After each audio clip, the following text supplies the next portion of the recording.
You never know. By the time I come up here, my time is over. So I'm going to give a little bit of a historical perspective. I think we're all doing next generation sequencing. You heard a lot about BRCA as an example, breast cancer, thyroid cancer, other cancers you'll hear about, and of course lung cancer. So it is definitely a new era for all of us.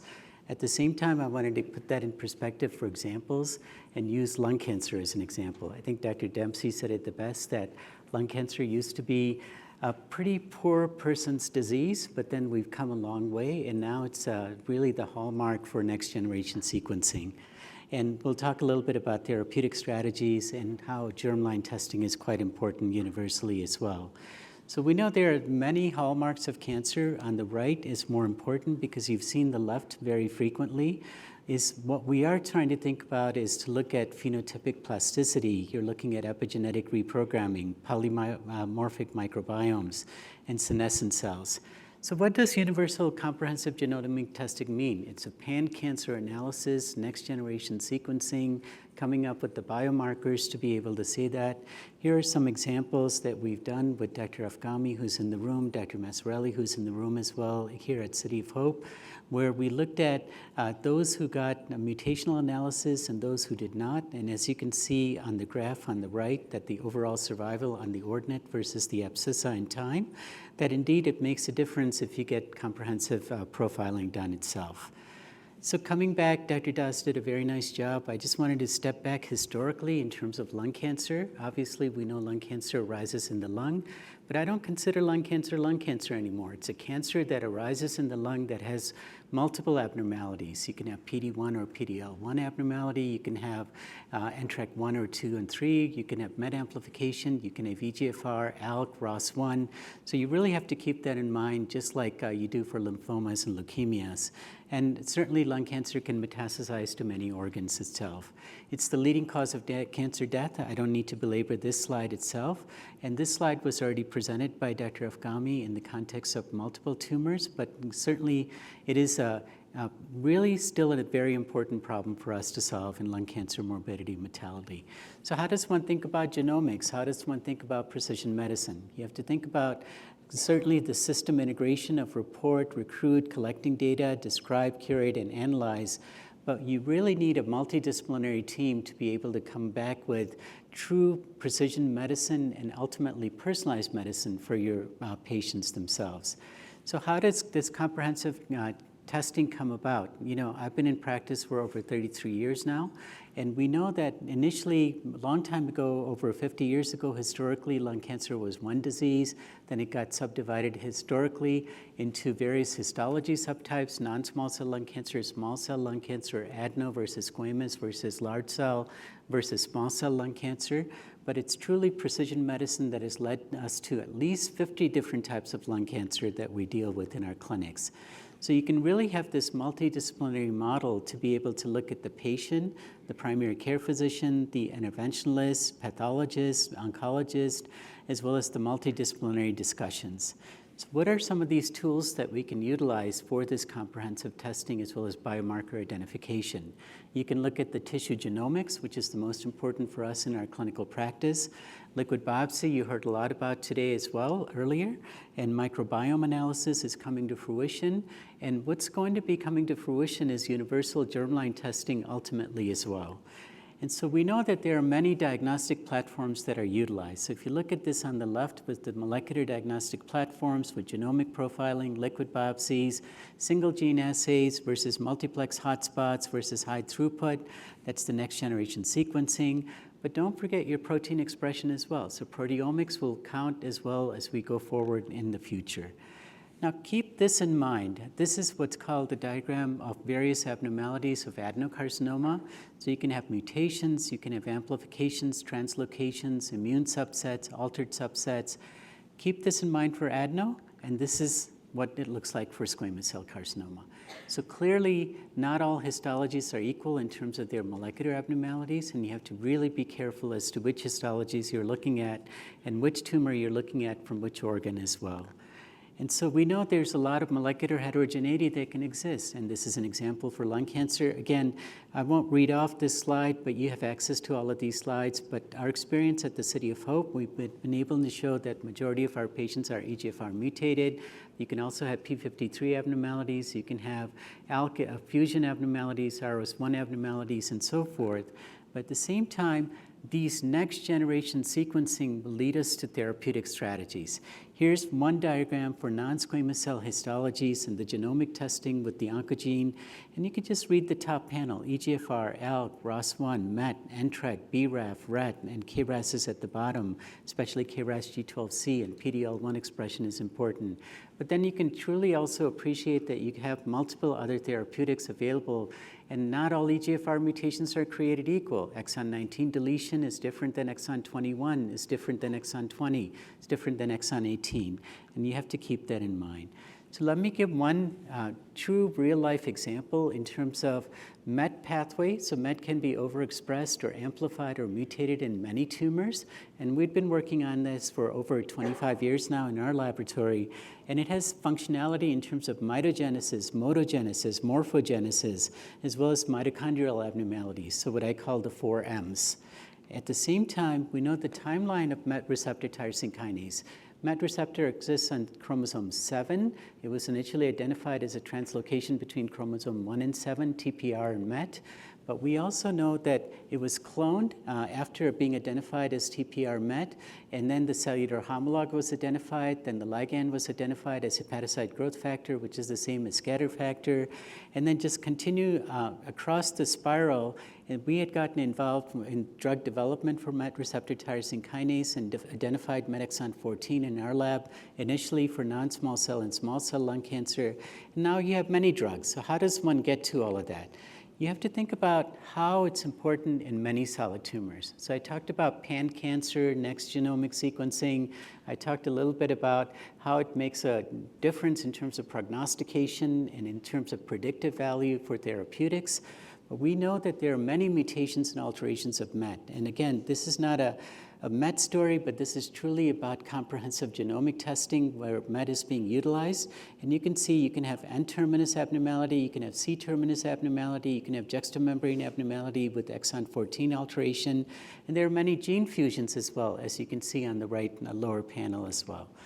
And we know from the beginning that there were many drugs that had been developed preclinically. So preclinically, SU11274 was developed. Thereafter, PF0234-1066 was developed. I remember 1066 because that's the Battle of Hastings. So if you like history, this is one to remember. And of course, the 1066 compound is also known as crizotinib. And we know that there are other drugs that have been approved, such as tepotinib as well as capmatinib. So to give a real example of one of our patients, this is a 66-year-old physician, never smoker, and I'll just summarize it because of time. And the patient had stage 4 lung cancer, initially got started with carboplatin paclitaxel. This was initially in Chicago, and thereafter transferred their care to City of Hope, and ultimately had revealed a MET exon 14 splice site mutation and was started on tepotinib, and really has been on tepotinib for almost 4 years now, one of our longest survivals for tepotinib. And you can truly see that in the lung, you have a nice response, and in the brain as well, tepotinib crosses the blood-brain barrier, and you see that effectiveness in the brain. So you can do MET mutations. We also know MET can be germline variant as well. So you can, for example, hereditary papillary renal cell carcinoma, as Laura Schmidt had shown initially, that indeed you can have in hereditary and sometimes even in somatic papillary renal cell carcinomas MET alterations, especially in the tyrosine kinase domain. Fast forward, you heard about BRCA earlier, you heard about CHIK1, you heard about PALB2, but that's all important for many tumors themselves. And as you can see, this is really the relevance of germline mutations in non-breast, non-ovarian tumors that you have to pay attention to, especially even in lung cancer. So there are cases reported for lung adenocarcinomas through where you can have germline alterations. In my practice, I would have never thought that. Initially, we started off with smokers as lung cancers, thereafter non-smokers as lung cancer, and now we also know that there can be germline variants that could predispose to lung cancer as well, beyond just the leaf Romani P53. So one example I wanted to show was this BRCA-ness. So you can see in BRCA2 can be abnormal in lung cancer, and that has a poor survival. So we are trying to do universal testing for germline as well. So at the City of Hope, every patient that walks through our door, we get germline testing, and that is helping us, but it's also confusing us because we don't know how to interpret the many data that occur in the non-identified germline variants and how important they are in pathogenesis of the cancer. I think the more data we get, the more information we get clinically and basic science-wise, the better we will be as well. So here's an example of a BRCA2 mutated young woman, 26-year-old woman, no tobacco exposure. And again, I'll read this, and she had metastatic disease to the brain as well as to lung adenocarcinoma. And this was a TTF1 positive lung adenocarcinoma, and she had a T3N2M1C primary lung adenocarcinoma. And workup was done for her, and you could see that the right side is totally whited out on the CT scan. And then you can certainly see that on the PET scan. She has multiple bone metastases that are lighting up. And we knew from the molecular testing that Dr. Afghami had done and our colleagues had done was that there was a BRCA2 alteration, but the TMB was low. And liquid biopsy was done as well from Garden, and it showed the same BRCA2 abnormality. And the patient's mother was also tested. They didn't know that they had a BRCA history in the family, so the mother came with her to the clinic, and we tested her, and she also had a BRCA abnormality as well. So initially, she received carboplatin and pemetrexed in one of our outside City of Hope. City of Hope, actually outside of City of Hope. Then she came to City of Hope, where then she also got radiation to her right lung and mediastinum, along with whole brain radiation therapy. And initially, we gave her carboplatin, pemetrexed, and pembrolizumab when she transferred her care. But after 5 cycles and then identifying this BRCA2 as a germline variation, we actually added olaparib to the pembrolizumab. And the patient currently continues with the therapy and is currently on cycle 34 of pembrolizumab and olaparib and doing very well. And actually at this moment in time, cross our fingers, has no evidence of disease whatsoever. So I wanted to summarize here, and I know our time is short for today, and I had gotten 15 minutes to give this lecture. So I can say at least I stayed within my time, but to say there's a lot of work that needs to be done. Next generation sequencing is necessary in patient workup and follow-up care. Precision medicine relies on timely access to next-gen sequencing and appropriate therapeutic initiation.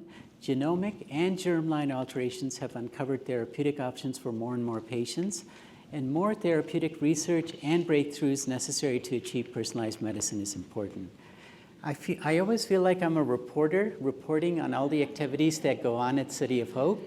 So here's our team below. You can see Dr. Afghami there, Dr. Massarelli there, our whole team, and then our laboratory team. And then they do all the hard work. And clearly, kudos to all of the people who work very hard on all of these tough cancer issues. So thank you, and thanks so much for inviting me. Lee, go ahead. Save time for questions. Yes. Go ahead. Beautiful talk and great work you're doing. We've personally spent a lot of time working on this from the community and academic setting. What you didn't talk about, the other side of the coin, which is not so much the data here, but how do we get complicated technology in the hands of everyone who needs it? I'm concerned that we're actually creating more of in an era where disparity and equity are foremost in our mind, that precision medicine is actually driving a bigger wedge, and the people perhaps who need it the most are not getting access to these technologies for a variety of reasons. So how are you and City of Hope addressing it and solving that? Yeah, so I think France has the best model. Every patient gets tested and every patient gets evaluated, and appropriate therapy is begun, biomarker driven, if it's relatively appropriate. we as a nation have to come together, and our government and or other entities have to come together and say, we absolutely need this universal testing, and we need universal, simple way of reporting so that everybody can really acknowledge that. We also know patients go to hospice without next-gen sequencing, which is an abomination. So I think we have to come back together to preach this message, and I did that in Nature Medicine in about 2013 or so, when we were just starting to look at ALK as an example, where we said everybody should be tested. Fast forward from 2013 to 2023, we're still not there yet.